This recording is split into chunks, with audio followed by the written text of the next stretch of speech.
The same one. Morning, everybody, and welcome to another lesson. I'm studying from Selections of Lekutei Sichot, the second talk. In the tabernacle, the Mishkan, the temple that God has instructed the Jewish people to build, there is one article, and that article was the last one, and actually was used every morning, must be. In addition, every time a Kohen, a priest, left the tabernacle, he had to use that. And I'm referring to the kior. Kior is a basin that contained water in which the Kohen had to wash his hand and feet simultaneously. According to commentators, it was one of the difficult tasks, but that's the way we are washing hands today before bread, as to commemorate the washing of the priest prior to their entrance to the temple. That's why we wash. And the Kohen, again, we do only the hands, but they had no shoes. They walk barefoot in the temple, but as they enter, they had to put their hand over their foot, one side, wash it, then their hand, the second hand, the left hand over the left foot, wash them, pour water while it's pouring on both hand and foot. The Rebbe wants to dissect where it came from, what its purpose, and why was it so significant. In this week's Torah reading, it includes the commandment to make the basin from which the Kohanim, the priest, would wash before beginning their service in the sanctuary in the Bet HaMikdash. Its inclusion in this week's Torah reading indicates that the basin was distinct from all the other sacred articles in the sanctuary, whose fashioning was described in the two preceding Torah readings, Teruma and Tetzaveh. The fact that we have this described and mentioned for the first time in this week's Torah portion, and not together with all the other articles that are mentioned in Teruma and Tetzaveh, means that it's a very unique, unusual article.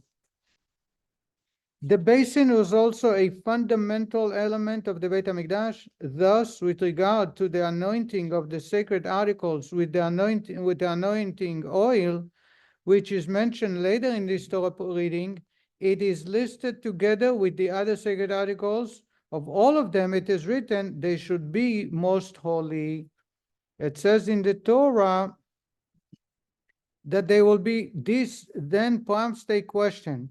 Why is the command to make the basin mentioned separately from the command to fashion the other sacred articles? Ask the Rebbe, why is it singled out from the table, from the Holy Ark, from menorah, from the altars, etc.? Among the resolutions the commentaries offer is that this distinction was made because the basin did not have a self-contained purpose, but rather only served as a preparation for the Kohanim when they would enter the tent of meeting or when they would approach the altar. Says their commentaries, you know why it's singled out? It did not serve a purpose for itself. It was serving a preparation for the service of the temple. In other words, you had the altar. The altar was there to serve God, to bring sacrifices. You had the menorah. The menorah was there to signify that God's resting among us. You had the table to house the showbread. You had the Holy Ark to house the tablets. Why did you have the basin? There is no service directly that God is being served. It's only a preparation for the service of God. Before you enter the temple, you have to wash hands. Before you go on the altar, you have to wash hands. So it's a preparation for the service of God. Therefore, it's singled out. If they came in the morning and did that, so that if they had to For the rest of the day? they have to do it only one time. The Kohanim did things throughout the day, but when they entered the area, they would wash their hands and feet. First, if they went to the bathroom, they had to go back and wash. Hands and feet again? Yes. And if they went for number 2, they had to go to the mikveh. This is so this is the very wash, if there's nothing between the both of the day. And they did not use the bathroom. By the way, I discovered that pilots of warplanes, F-15s, those that go on long missions, anybody knows how long are they going, they're sitting on the cockpit? In 2024. 14 hours. Oh. So I think that part of their training Hold it in. is to hold it, I guess. You sure? Yeah, they do. That's what they call it. They call it a P2. Seriously. I didn't know that. Okay, thank you. You know, that was the most asked question with the astronauts. Yeah. Yeah, I did. How did they go to the bathroom? All right. That was- Yes. I'll ask my one. Boys, let's go back to our discussion here. You brought it up. But then after David Cohen had duties to do, to take care of. So my question is again, suppose he didn't have to go to the bathroom, wash one time in the morning, that was it for the day? So here is adding, if they come to the altar, they approach the altar. So every time they approach the altar, they have to wash. Oy begishtam el hamizbeach, or when they come to the altar. Well, if they're doing a sacrifice. I- they have to- I believe that in the morning, they wash before they enter. Then if a person was lucky enough that his lot came up to deliver up to the altar one of the body limbs, not the one who slaughtered or they cut it apart, which they get soiled, and I believe they have to wash hands. But after it was all washed and clean, 2 people would take one leg. There were 24 men who were involved in the Korban Tamid in the morning. Each one, 2 people the head, 2 people each leg. There was, if any one of those will have to walk out, wash hands, and then be able to do it, to sanctify themselves before they go to the altar. Change. There was no change of water, you'll find out soon. There's no need to, it's all fresh water, they never had. We'll see in a Well, they have to moment. pump it out. But it gets pretty dirty. Everybody comes in, comes out. There is no reusing water. It's the same water, the new water all the time. Every morning they had a spring that went under. They would sink it inside. We don't have the time, but they will fill up the basin. The basin had a container full of water that came out. Once they came out, it went down to sewer. There was never recycling of water. But this was not rainwater. This is not like mikveh. It didn't have to be. It was rain, pure water. But it was pure water. I don't think they had to be a mikveh, Maim Chaim, no. But it came from a spring water into a basin. Mhm. King Solomon devised a very unique. Yeah, you see it. It's still there. The water that goes underneath the. No, he devised a unique device that contains the water, and at night they would sink it in that spring. So it shouldn't be water that slept overnight in a metal basin. It's not for now, that we're going different direction.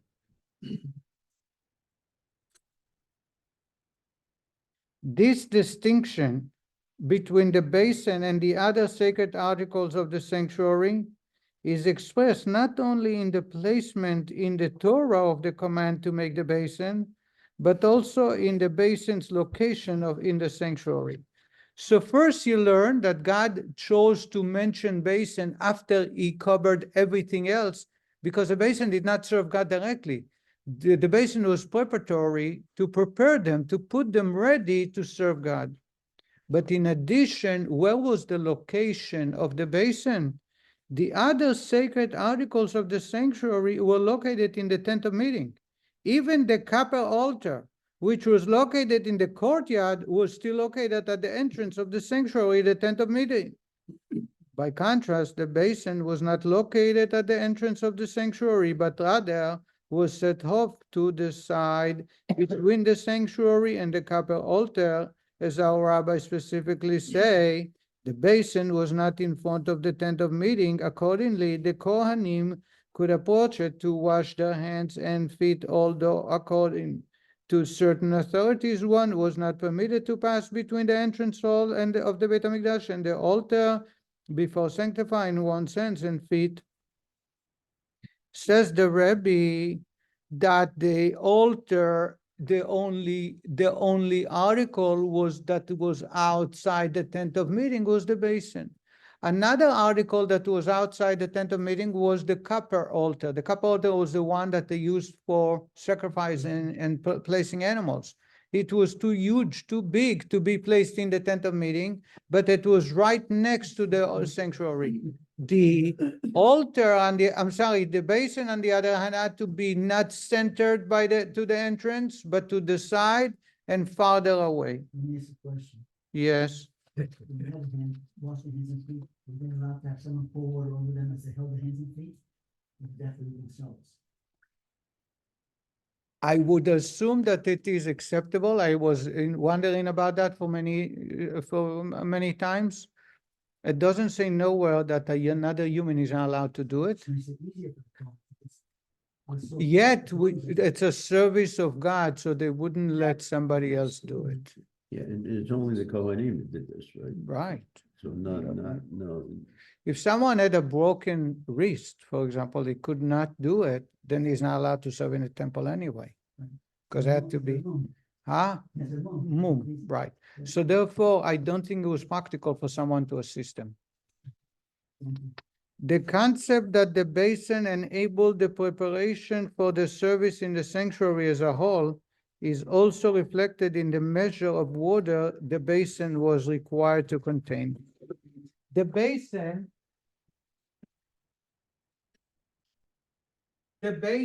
had to have was a bit, you know what, I'm going to show it you a picture that I saw.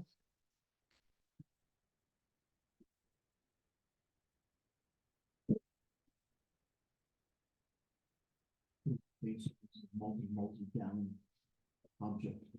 Oh, it's that, for 4 people.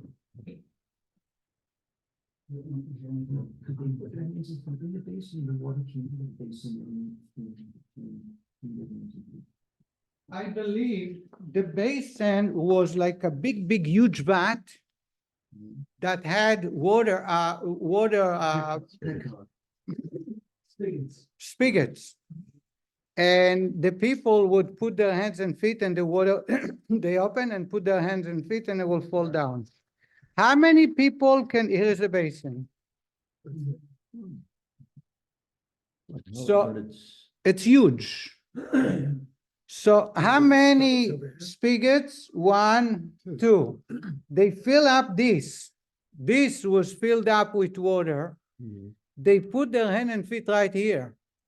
And the water will fall down and get into that same vat and continue on. How many spigots they had to have? A minimum of 4. Why? We'll find out. The one that King Solomon did, I believe, had 12 or 16, if I'm not mistaken. Right. That have also a way of a valve that bring more water in case of that. They open up the top. They remove the cover.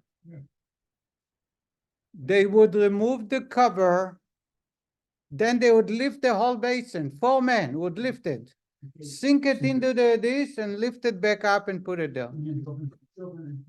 Once a day. I wasn't there.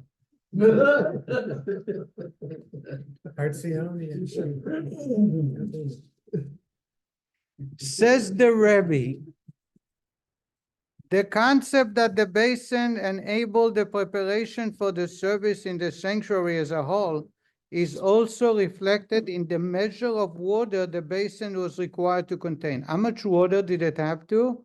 From the verse, Moshe, Aaron, and his sons will wash from it. The Gemara derives the law, any basin that is not large enough for 4 Kohanim to sanctify their hands and feet in it may not be used for sanctification. As explained, Moshe and Aaron were 2, and his sons were 2. You're going to ask Moshe, Aaron had 4 sons, but in later on, after the 8th day of dedication, Aaron's 2 sons have died. So you had a complete set of 4. The minimum must be 4. Why?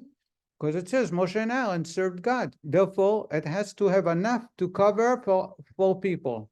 2 sons, Aaron and Moshe. The Rebbe is having trouble with the idea that Moshe should be one of them. Aaron's two sons or Moses? Aaron's two sons, Moshe's. Aaron and Moshe. On the surface, there is difficulty regarding that concept. Moshe was required to wash from the basin only during the days of the sanctuary's dedication for 8 days. This follows the opinion that afterwards Moshe did not serve in the priesthood.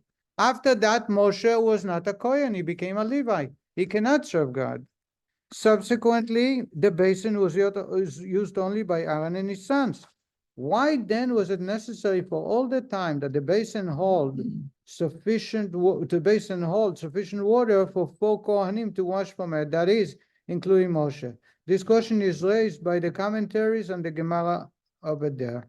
What the Rabbi is saying is, you say that there has to be a minimum number of Kohanim that can be serving God. I understand. It should be the minimum that was at any given time was Aaron and his 2 sons. So it should be 3, not 4. Why Moshe is included? It is possible to resolve this difficulty as follows. The days of the sanctuary's dedication prepared for the totality of the service of Aaron and his sons afterwards. The basin also served as a purpose of preparation. As explained above, it prepared for the totality of the service performed by the Kohen that day in the sanctuary. Accordingly, the volume of water it contained had to be sufficient to sanctify the hands and feet of 4 Kohanim. It was thus not sufficient for it to contain only enough water for Aaron and his 2 sons, who sanctified their hands and feet from the basin following the days of the sanctuary dedication. Since it was used during the days of the sanctuary dedication, the time of preparation for the future service in the sanctuary, it also had to contain enough water for Moshe to sanctify his hands and feet. That is, it needed to contain enough water for all the Kohanim who would sanctify their hands and feet during that time. Did you understand that? Here is a summary. The Rebbe says, the basin's job is to prepare for the service of God.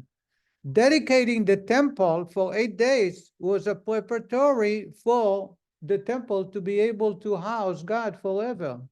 Therefore, whatever was done in the preparation of making the temple served God had to have been done for the article that was served as a preparation for every morning. The preparation is compared here. And therefore, because the 8th day of preparation, it was Moshe and Aaron and his sons, therefore the basin who serves as a preparation every morning must contain enough water to prepare a minimum of 4, just like in the 8 days of the preparation for the service of God was 4, so too every morning a minimum of 4. As I told you, King Solomon did it for many more. He did it for like 16. But right now, the minimum is 4 and not 3. Do you understand this answer? Ali? Why you gotta ask me? Why do you always gotta pick I on- want to make sure you understand. I never understand anything. From this, it is understood that although the basin was used only to prepare for the sanctuary service, it possesses a quality distinct from those of the other sacred vessels in the sanctuary. Because of this unique quality, the basin shared a connection to Moshe, whose level surpassed even that of Aaron. Moreover, the connection of Moshe involved him in all the Kohanim at that time. The Rabbi says the fact that the basin in future generation had to have a minimum of 4, and one of those 4 is because Moshe was involved, if it comes to bring, in other words, the basin had brought Moshe's connection to the temple for every single day. And therefore, there is a very unusual connection from the basin to the temple, surpassing everything else, because all the other parts were only for Aaron and his sons. The basin represented Aaron and his sons, who started the service of God, but also Moshe, which was much greater than Aaron and his sons. So 4 Kohanim involved in the Moshe's passing? Not for Kohanim, many more. But the first time around was only Aaron and his sons for many years. Who was the next Kohen who served God? Anybody knows the next Kohen who served in the temple? Eli? Pinchas ben Elazar ben Aaron HaKohen. Up to that point, no one of the grandchildren of Aaron was a Kohen. Only the sons, two of them will perish, so only two. There are only 3 men working all day.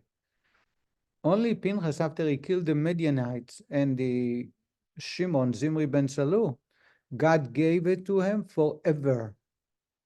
So his children now are going to be Kohanim serving God. Why? Because of what he did. So now Pinchas is going to be the next Was one. he a Levi to begin with? No, he was a son of Aaron, Aaron is going, but he wasn't serving in the Wait a temple. minute, Pinchas was the son of, not the. Pinchas ben Elazar ben Aaron HaKohen Eishi v'Schamosim al Bnei Israel. It's a text in the Torah. Not the same Pinchas. What? Not the same, is it the same? It's the Pinchas? same. That's the Pinchas. Pinchas I'm talking about. Okay, is wait a it? minute, I'll say it again slowly now. And Pinchas was a Levi or is not a Levi? He's going. He's the grandson of Levi. He's a the Cohen. grandson of He Levi. was a Okay, He's a so- grandson, he was a son of. Can I explain? I know it's confusion. I know Ali so well that I understand the confusion. When you ask was he a Kohen or not, it's a tricky question. Levi, one of the 12 sons of Yaakov, tribe, his children were comprising Kohanim and Levi. Right. But that's the way you know him today. Okay. At the time the temple was dedicated and the service in the temple, not all Kohanim served in the temple. Okay. Only Aaron Right, and his two sons. Right, When they had children, yeah, they didn't serve in the temple. okay, So the other 2 sons who died had no children. If they had children, they Yeah. wouldn't serve in the temple. okay, Years go by. Pinchas is the grandson of Aaron.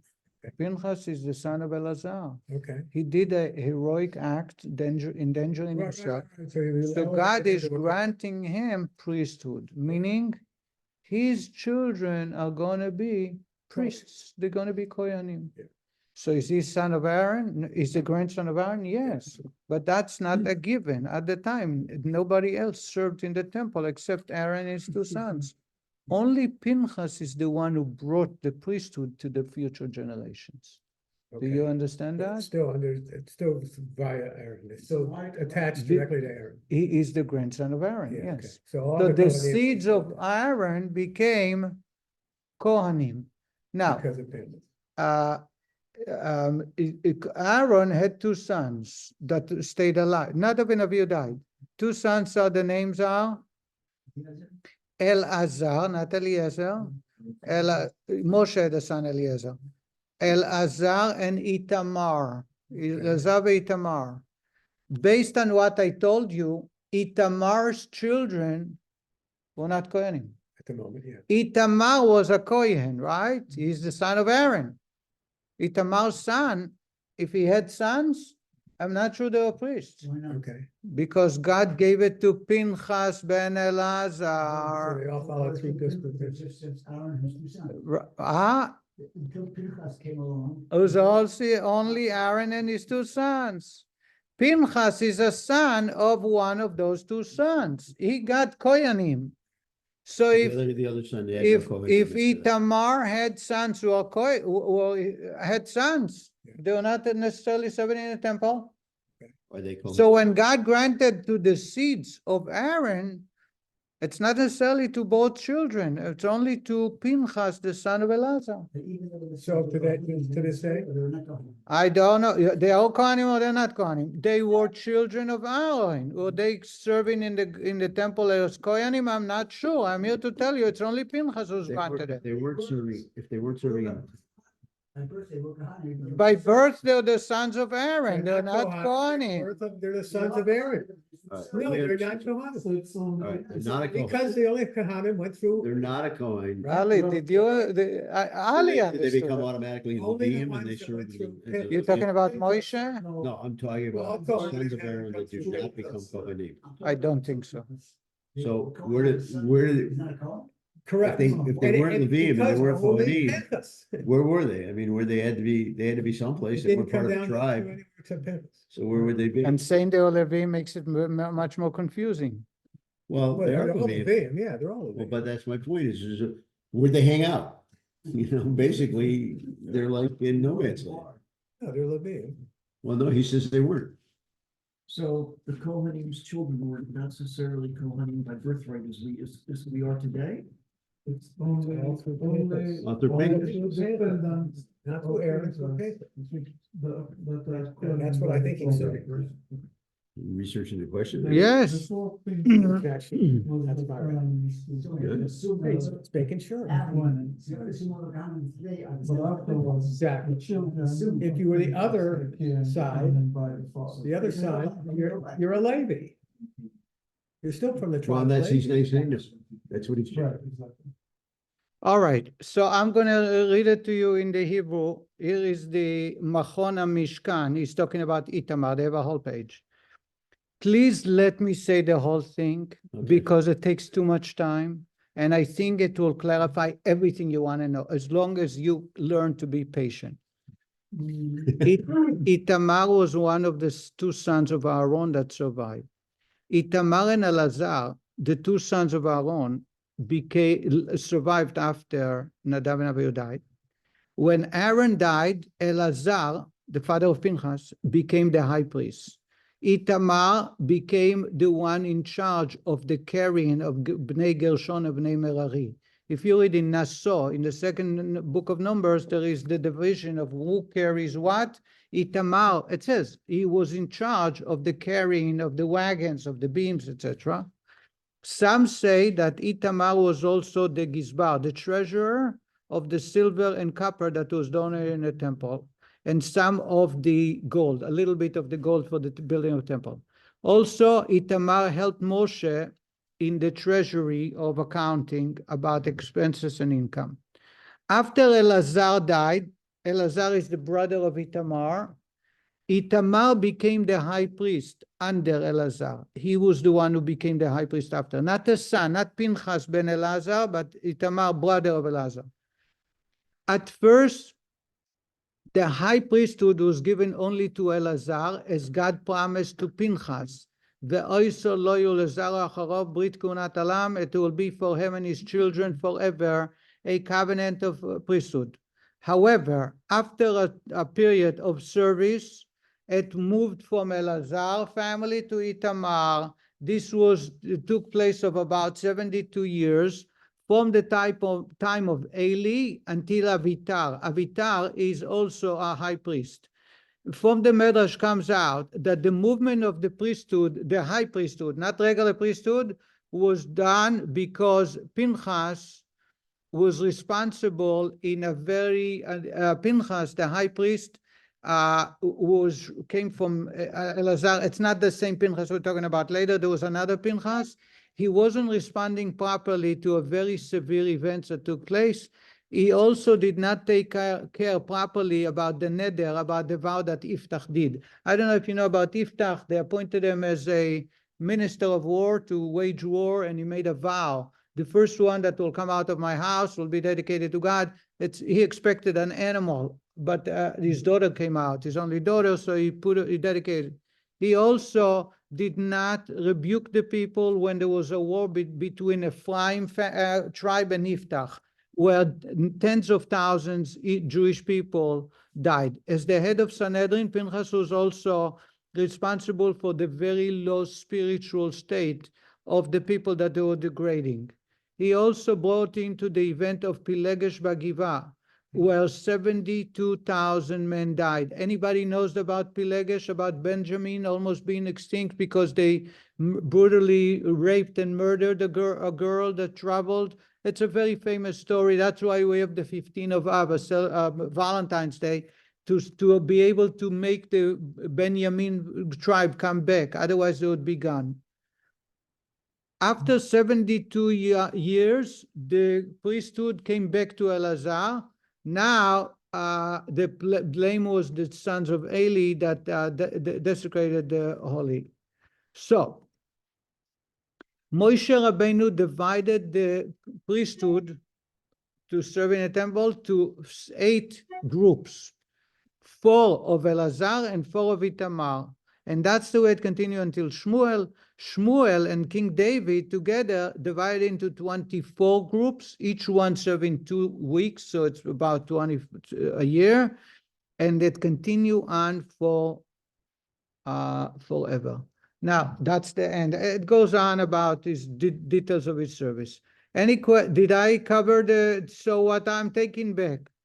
Until Pinchas, the only one to be high priest was Aaron. Now the high priest is going to continue to Elazar, and then it went to Itamar, not Elazar, his brother, and then it stayed, it went back to Elazar. However, they misbehaved, so it went to Itamar. Does There's that? Pinchas in there. Pinchas is, which one, Elazar or no? Yes, he's a son of Elazar, So it went back to, away from Pinchas. right? But Moshe Rabbeinu divided families into 4 groups, meaning that Elazar and Itamar families are serving. So what's the So answer? what's the covenant that God made? So they're all. That they will never go away from them. Okay, so they were Kohanim. They will. The non-Pinchas relatives Or are Kohen.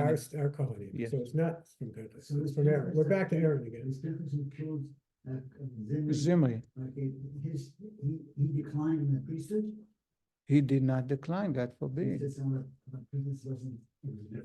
It was, that was another Pinchas later. Is that the Pinchas that's the ancestor to King David? I don't. Isn't there Pinchas that was Boaz? Wasn't Boaz? Boaz was King David. No, but wasn't Boaz his ancestor? Pinchas, there was a Pinchas that was an ancestor to Boaz. In but- Boaz's family? Yeah, I but I didn't don't know know. if it's the same I Pinchas. think in the future, it says Mashiach will be from Levi and Yehuda, from the 2 tribes, and Yosef too, whatever. Okay. So you remember in Ruth, it said that Boaz was If you interested. claim Kohan status today, whose DNA do you share? What? If you go back. I don't want to talk about DNA. Don't go there. From this, it is understood that although the basin was used only to prepare for the sanctuary service, it possessed a quality distinct from those of the other sacred vessels in the sanctuary. Because of this unique quality, the basin showed connection to Moshe, whose level surpassed even that of Aaron. Moreover, the connection to Moshe involved them in all the Kohanim at that time. In other words, the basin is the only one that connected Moshe to the service of temple every single morning, because the requirements was for 4 people. Says the Rebbe, there are 2 seemingly contradictory factors that apply regarding the basin. Based on what we study, there are 2 polar opposites that come together in the basin. A, on one hand, it serves merely as a preparation for the actual service in sanctuary. It did not involve any elements of that service. On one hand, it was the most inferior because it did not serve God directly. It only prepared them to serve God. So it should be inferior to a service in the altar, a service on the table, etc. B, conversely, in contrast to the other sacred utensils, it was specifically in it that there was revealed connection to Moshe together with all the Kohanim of that time. It is the only place where Moshe and the priest that started the service of God were involved for the future generations. In other words, every time they build a basin, it has to have a minimum of 4. Why 4? Moshe, Aaron, and his 2 sons. So you connect Moshe, which is much higher than Aaron, and you put him in the temple every morning. What does it? The basin. So it surpasses that of the altar, the ark, the menorah, because, of course, Moshe was involved in creating the menorah. Moshe was involved with, he actually did stuff, not only devised and saw the plan up in heaven, but that was just for the actual building. The basin brought Moshe every single morning, every single day. They're not allowed to enter and serve God without Moshe, without the basin. And therefore the basin brought Moshe, so to say, spirit into the temple every single morning. So on one hand, it's only preparatory. On the other hand, it's the greatest part that bring Moshe into the temple of the service in the temple every single day. Says the Rebbe that will be reflected in the actual material of the basin. I would like to stick to the point. If it's not, we will move it later. I'll give you all the time in the world. Similarly, there are two seemingly contradictory factors regarding the copper mirrors the Jewish women donated from which the basin was made. Anybody, if you are familiar, the basin was not made of silver or gold. It was made out of copper. Where did they have copper? Mirrors. The mirrors, when they were polished very well, they would look at and reflect themselves and be able to make sure that they're looking good. On one hand, says the Rabbi, the copper mirrors represented a very low level in the spiritual sense. Indeed, these mirrors were not included in the counting of the donation to the sanctuary mentioned in Parshas Pekudei. They were not part of the accounting of the sanctuary. Even Moshe, who was a lover of Israel, regarded them with disgust because they were made for the evil inclination. The Rebbe says the mirrors were one object that Moshe didn't want to take. In addition, when you count all the weight and all the material, you have the accounting for gold, silver, and copper. But that copper does not include the mirrors. Why? The Talmud says to us, mirrors were created by God for the evil inclination, to create beauty, to convince people to do something which is far from God. As our sages relate, in Egypt, the Jewish women would adorn themselves using these mirrors. They would go out to the fields and greet their husbands who were weary from the backbreaking labor imposed upon them by the Egyptians. They would take out their mirrors, and each one would view herself with her husband in a mirror. In this way, they would arouse their husband's lust and would be intimate with them, conceiving the future allegiance of Jewish children. They did not refrain from bringing these mirrors as donations to the sanctuary. What did they use the mirrors for? Going to the field and convincing the husbands to be intimate with them. That's how children were born, despite all the backbreaking labor. By the time the husband comes home at night, he fell asleep on the couch. He wouldn't even be bothered with a beer. And therefore, she would go out to the field and find him while he was carrying backbreaking labor and convince him to take a couple of moments to enjoy himself. How? With the mirror. That's why Moshe didn't want that. It was the first selfie. It was a selfie, yes. It's the first selfie. It was a live selfie. The mirror, you're holding it up, it's a selfie. If necessary, I understand many exceptions. Yeah. I love the making class. I love the making laugh. Thank you for sharing. This was, yes, on record. It's the first selfie I ever done. I just wish we had been able to see that selfie. They keep it to themselves, I guess. Very self. B, it shows you that people from 3,300 years ago were thinking the same way we do, acting the same way, looking for living for life the way we do, enjoying parts of life the way we do. Nothing have changed. You think today with generation X and Z and Y, we are totally different? That's not true. We're coming back to the same way it was 4,000 years ago. I've read that arousal was necessary because many of the men didn't want to procreate because they had such horrible lives. Right. Why bring children into nothing? B, so that's on one hand. On one hand, the mirrors were there for lust, for evil inclination, for physicality and materialistic behavior. B, despite their origins, God told Moshe that these copper mirrors are cherished by me more than everything else. God says, Kach meitam. God specifically says, take the mirrors because they are most cherished to me than anything else that the Jewish people donated, their jewelry, their treasure, their stocks, their bonds. It's not as valued as the mirrors. In other words, says the Rebbe, as mentioned on many occasions, the new dimension reflected by the command, they shall make, where am I? Yes, they shall make a sanctuary for me, and I will dwell among them, means that the Jews would take material objects and make from them a sanctuary for God. He would then invest his presence in these 13 or 15 physical materials from which a sanctuary was made. Though this endeavor, God's desire for a dwelling place in the lowest realms, would be consummated. In other words, when God wants to rest among Jewish people, he asked them to take materialistic objects that are very simple, plain physical objects that have shape, measure, weight limitations, and they are the one to create a dwelling where I can come and connect with you. In other words, God's intent for a dwelling in the lowest realm includes even the lowest possible realm, one below which there is none other. Accordingly, the sanctuary had to contain the copper mirrors that were made for the sake of the evil inclination. In that way, even such a lowly level would become part of God's dwelling.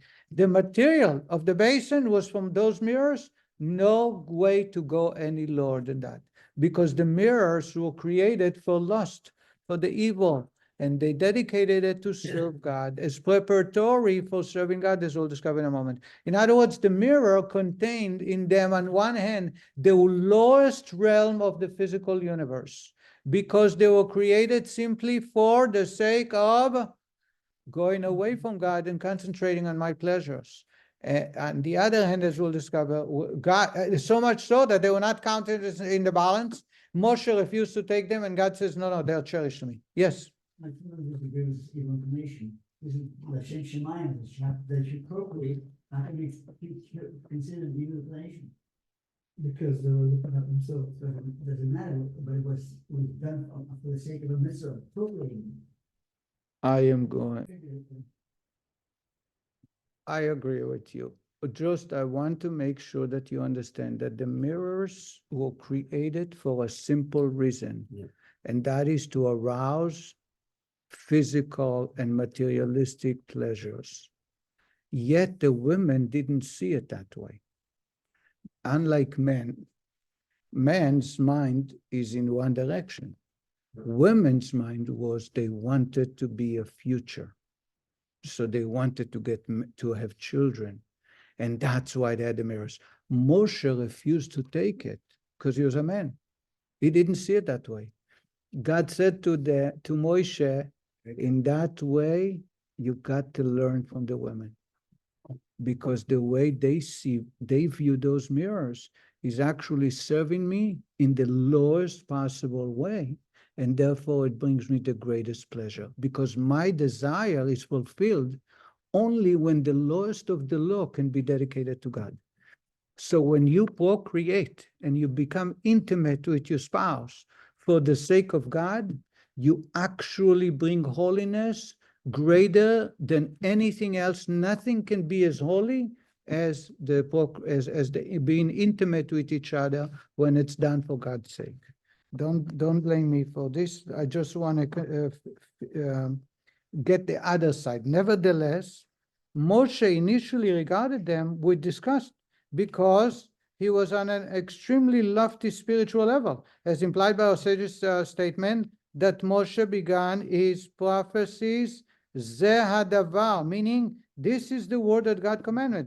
Hasidic thought emphasized the uniqueness of Moshe's level of prophecy by comparing it to that of the other prophets who often began their prophecy with Ko Amar Ad Hashem, that literally means like this, God has spoken. Here is the Rebbe's connection. The Rebbe says that if you look in the comparison between Moshe's prophecy or vision of God versus the others, Moshe saw God be'aspaklaria ameira, like a lit mirror where he looks at the mirror and he sees an image. The other prophets said ko, so said, meaning I figured it out. They saw God in aspaklaria, in a mirror that is blurred. Imagine you have today in computer, you have blurred. I have my background blurred. You need to figure out if it's a door over there, that little brown part, and over there, if it's a closet. You're not sure unless you have a clear vision. The prophet says, Ko Amar Hashem. Moshe said, Zeh adavar asher tziva Hashem. Zeh means this is, he points out. In other words, mirrors in the rabbinic, in the Talmud, are the medium by which God connects to the humans. The prophets had received a mirror vision that is blurred. And therefore they had to work very hard to figure it out, and they were not sure. Moshe Rabbeinu had a very clear mirror. So for him, mirror is only when you connect to God, not to another human being. So none of the prophets. had- Therefore, you have two opposites within the basin. On one hand, the basin was made out of mirrors that were for lust and for materialistic behavior. On the other hand, you have Moshe refusing to accept the mirror because for him, a mirror reflects only the connection to God. They both came together when Hashem says to him, this is what I want and I cherish it more than any, because that's the way you are able to connect and fulfill my desire to rest in this low realm of the universe, taking the lowest and sanctifying, making it great. That's why, says the Rebbe, the basin, just as we discover, on one hand, it's only preparation for the service. On the other hand, it brings Moshe to the service every morning, the highest and the low, and so similarly the lowest, the farthest. So is the material. From Moshe's point of view, the mirrors, that the material, the kappa that was used, is the lowest, don't belong even. On the other hand, from God's point of view, to procreate and continue the Jewish people are the mirrors responsible, and therefore they are more cherished to me before anything else. That's the connection. Let's see what the Rebbe is going to say. And that's the idea, says the Rebbe, of the basin, the introduction to the service of God, to enter the day. In service of God, the first thing you need to know is God wants us to mar together, to mix together the most materialistic objects and bring it and sanctify it and make it holy. That's how you can enter the temple and bring sacrifices and praise God and sing to God. And that's the conclusion of our discussion today. And that's why the